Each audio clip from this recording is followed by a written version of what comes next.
Welcome to the Golden Heart Banquet Award winner for 2026. And it is Edie Weinstein. She's quite a force in the community, major dynamic person with all kinds of wonderful things that she does. And I'd like to give the floor to Edie right now. Okay, well, thank you, Jen. I'm totally honored. I've been part of the Bucks County community since I set foot here in 1984. I was invited to come to one of my interfaith spiritual communities, Pebble Hill Church, which is in Doylestown, by a friend who'd been going there for years, and he and I met at the Philly Folk Festival of all places. He said, you need to come, and I was living in South Jersey at the time. He said, you need to come to this interfaith community because it feels like it would be home for you. And as soon as I walked through the door, it was home. So the following year, 1985, I moved to New Britain, and I've lived in this area for the most part since then, with a 2-year stint in South Florida, which was quite an adventure. I'll tell you more about that later if you want. But I feel very much at home here. I can't imagine living anywhere else but Bucks County because it's sort of like Cheers, where everybody knows your name. When I walk through town in Doylestown, I run into several people that I know, no matter where I am. And I meet people serendipitously in town because it's that kind of welcoming community. And I'm honored that my friend Gary Schoenberg nominated me for this award. Gary and I have been friends since 1998, so long time. And he himself is quite a force in the community as well. And yeah, I mean, what I do that I think that he decided to nominate me, the biggest thing that I do is that I founded a group called Hug Mobsters Armed with Love. And I have my little pillow. This is sort of our logo. A friend had given this to me a number of years ago. I think she got it at IKEA. And Valentine's Day weekend of 2014, I invited a group of friends to 30th Street Station for a free hugs flash mob. And I had heard about the free hugs movement a few years earlier. There's a gentleman, I think in New Zealand, who calls himself Juan Man, Juanmann, which is a pseudonym. I don't know what his actual name is. One man. And he had just moved to, again, I'm thinking New Zealand or Australia, and he was lonely, had no friends, didn't know anybody there at all. And yeah, I think he experienced some kind of loss in his life. One night he was invited by somebody to go to a party, and he was standing in the corner looking around, and somebody approached him and asked if he wanted a hug. And when he hugged her, he just felt his heart opening. And he said, you know what, I'm going to do this myself. So he goes to the town center where he lived, and he made his black and white sign. Um, you know, sign was white, black letters, free hugs. And he stood there for 20 minutes. Nobody approached him. They all looked curiously, and maybe some people took pictures or videotape, but didn't hug him. At one point, this older woman, who I think had suffered a loss as well, reached up to him. He reached down to her. He's a pretty tall guy. Um, and a movement was born. People started approaching him once she broke the ice. And he continued doing it. And I don't know whether he took it on the road, but I had heard about him and I said, oh, you know what? I need to do that. So when I brought the group of friends to 30th Street Station, I said, let's do something spontaneous on Valentine's Day weekend because I wanted people to know, and it was actually the day after Valentine's Day. I wanted people to know that Valentine's Day wasn't just February 14th. It could be 15th, 16th, 17th, every day in the year. And it wasn't just for romantic partners because love is for everybody. So between the 12 of us, we estimated we hugged about 200 people in an hour. And the way that free hugs works is that it has to be by consent. We didn't do any kind of like kamikaze hugging people. We would ask, would you like a hug? Or they saw our free hug signs. And if they said no, we'd say thank you, but hug somebody. And if they said yes, then they experienced a hug. And this was men and women. Now it's an interesting phenomenon. People are more comfortable in our society with women, with hugging women, whether they're male or female or non-binary, whatever gender people identify as. I don't know if women just feel safer or if we're indoctrinated to believe that it's not safe to hug a strange man. But I think more than half of my friends that were there were men. Were male identified people. And everybody felt comfortable hugging them. The ones that hugged them felt comfortable hugging them. And one person approached us, was an Iraq war vet. And he said he was the only survivor of his platoon and he had survivor's guilt. And he said he had been really depressed and had been suicidal. He said, I thought about ending my own life until just this moment. Meeting you people, you give me hope. So, of course, the tears for all of us. And he said, can I join you? So we gave him his own sign and he was off hugging people. Now, all these years later, again, this is, 12 years later, I pray that he's still alive, that he found his purpose, that he's thriving. And my thought was, hugs save lives. So friends started calling us hug mobsters, flash mob, hug mob.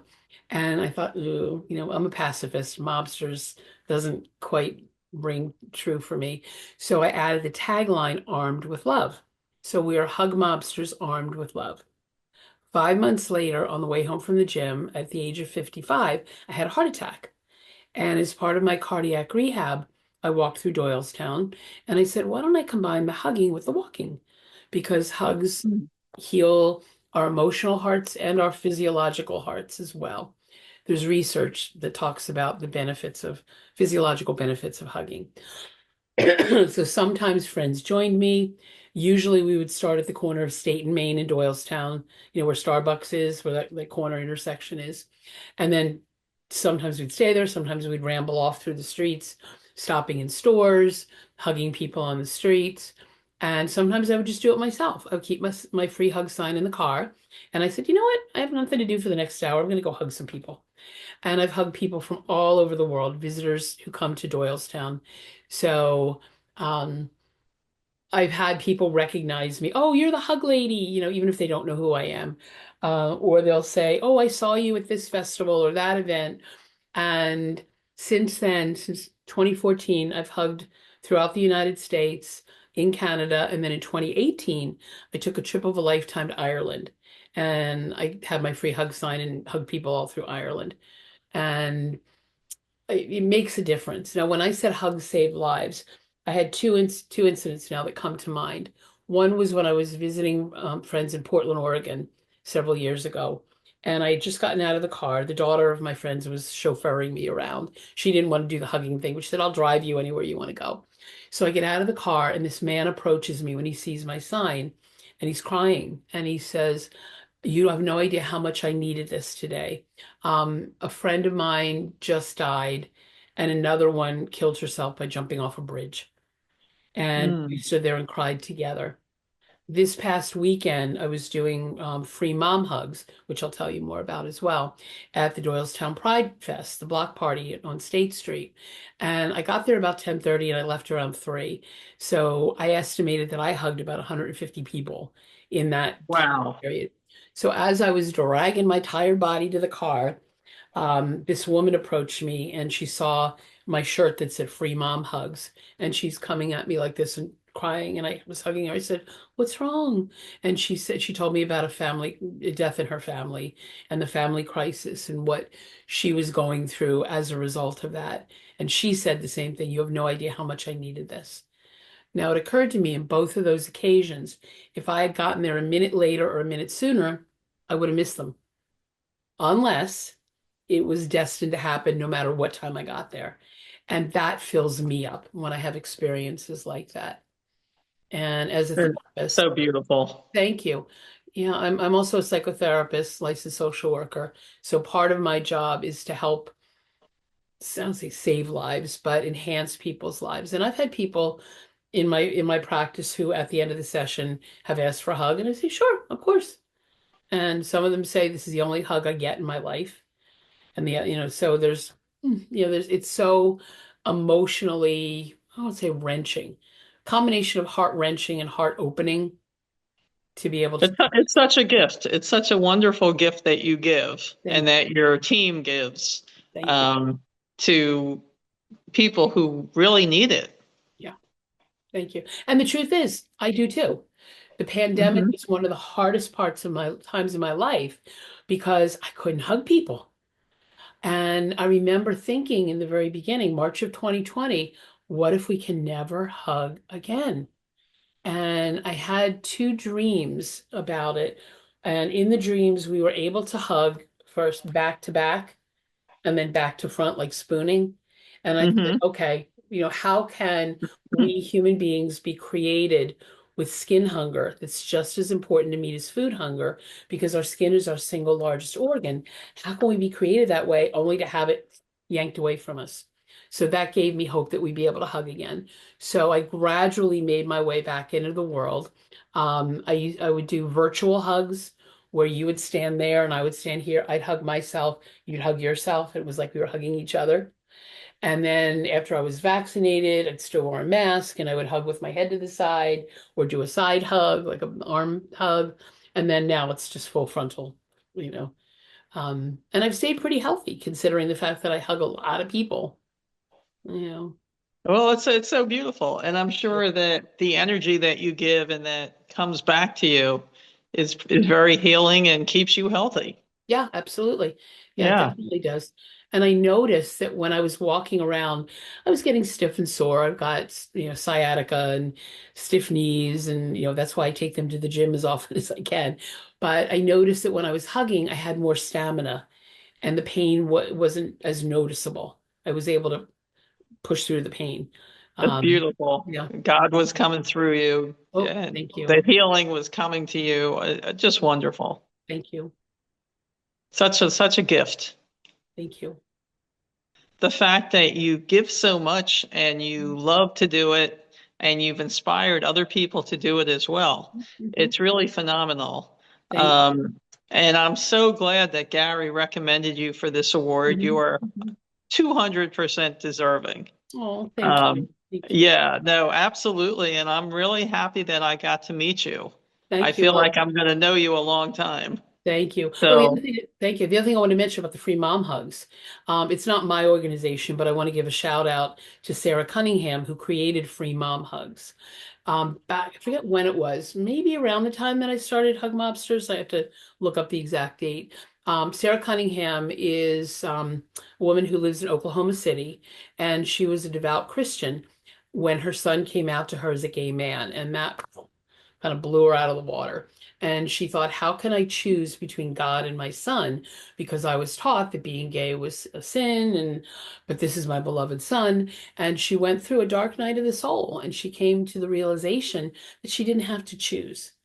Her son invited her to a pride event in Oklahoma City, and she made a button that said "Free Mom Hugs," with the idea that a lot of people's parents don't hug them when they come out.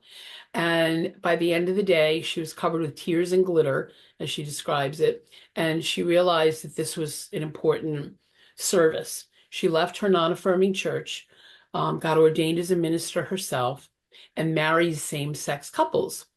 And she's also a stand-in mom at same-sex weddings. So she says, if your mom won't be there, I will, and I'll even bring the bubbles. So as an interfaith love it. minister myself, I was ordained through the new seminary in 1999. Um, I was cheering that on. So she created the organization. It's freemomhugs.org. And we are all over the country, maybe all over the world. And these are everyday people. Some who have children who are in the LGBTQ community, some who identify themselves, some who are allies, and there are free dad hugs, free, I've seen free sibling hugs, and it's all for the same purpose, to let people know that who they are is enough, is beautiful, and is lovable. So, yay, Sarah. Love it. Thank you for doing that too. Yeah, thank you for mentioning her. And I know someone I know, Julie Nahill, does that as well. Mhm. Mhm. I have complete admiration for all of it, for Thank everything you're talking about, for what you thank you. do, Thank and for all the people who are out there giving the free mom hugs and dad hugs and whatever it you. is. And, I love the acceptance of all communities. Um, Absolutely. yeah, well, I can't thank you enough to come in and to Thank let you. us know about yourself and what you do. And I hope to continue to connect with you throughout the years. Thank And you. I will let you know the date for the Golden Heart banquet this year, which is a little smaller version, but so far we have only one award winner, and that is you. Oh And my, this I'm is honored. very Thank you. unusual for me.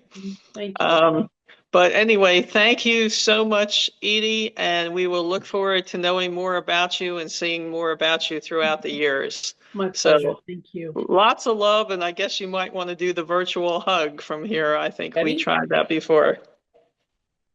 All right. Take care. Thank you so much. That's My pleasure. beautiful. Bye bye. Thank you. Bye bye.